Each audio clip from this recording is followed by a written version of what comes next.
umuntu wese uzumva ngo Karasire Aimable yitabye Imana ntazagire umuntu uzarira kabisa. Ni umunsi mukuru ugomba kubaho. Ibihe byiza nshuti bakunzi muteze amatwi ibiganiro byacu. Mbere yuko nyine mwumvise amagambo uwo mugabo amaze kuba yatangaza, bamwita Ayimba Karasira. Ni umugabo umaze iminsi rwose ibiri yitabye Imana.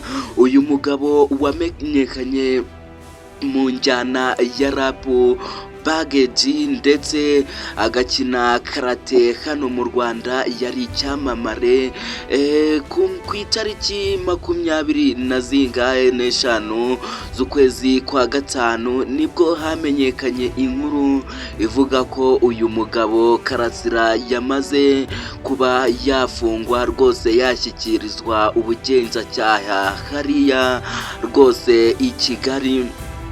Yaregwaga ibyaha bigiye bitandukanye, ariko ibyaha twagenda tugarukaho nuko bavugaga ko rwose uyu mugabo apfobya agahakana jenoside yakorewe abatutsi mu mwaka w'1994 ndetse akagumura abandi bantu cyangwa se abandi baturage.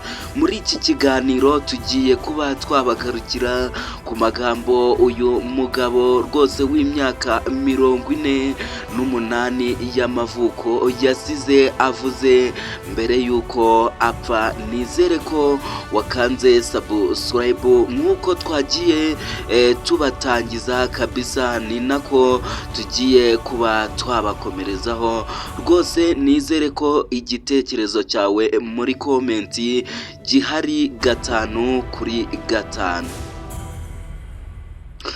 Yes, dutangiye n'amakuru yacu byihuse kabisa 5/5. Uyu mugabo w'imyaka 48 Ayimba Karasira rwose bavuga ko wamaze kuba yakitaba Imana azize kunywa imiti irengeje urugero rw'iyo muganga yamuherezaga rwose. Igororero ryavuze hariya i Kicukiro mbere yuko bamujyana mu bitaro, bavuze neza ko uyu mugabo yanyweye imiti irengeje iyo abaganga bamwandikiye.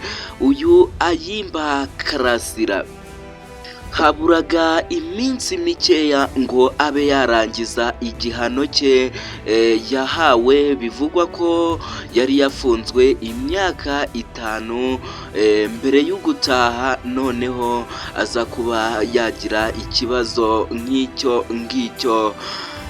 Uyu mukinnyi wamenyekanye muri rap muri karati mu Rwanda wabiciye bigacika rwose, ndagira ngo mbabwire ko yamaze kuba yakitaba Imana. Mbere yuko apfa ni nabyo tugiye kuba twakinjiramo. Mbere yuko apfa wagira ngo rwose yari abizi 5/5. Reka dufate amasegonda make tubabwire ko uyu mugabo mbere yuko apfa hari amagambo yasize avuze, avuga ko aho kugira ngo apfe azize ubusa yapfa rwose hari icyo azize.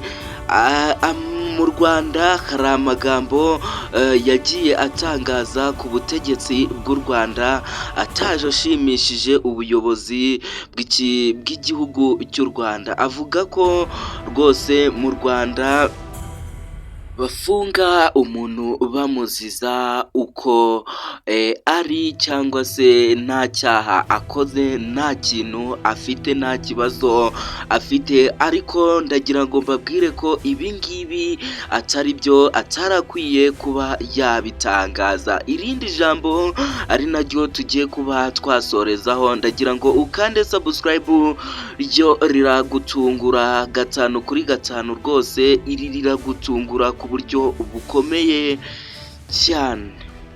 uyu Karasira yavuze ko rwose napfa ibihe bye yagize mu Rwanda, nizere ko abantu rwose ngo bazabyibuka ntibazamwibagirwe, wagira ngo yari azi ko azitaba Imana rwose uyu Ayimba Karasira. Mugire umunsi mwiza, nizere ko muri buze kuba hafi mukumva andi makuru.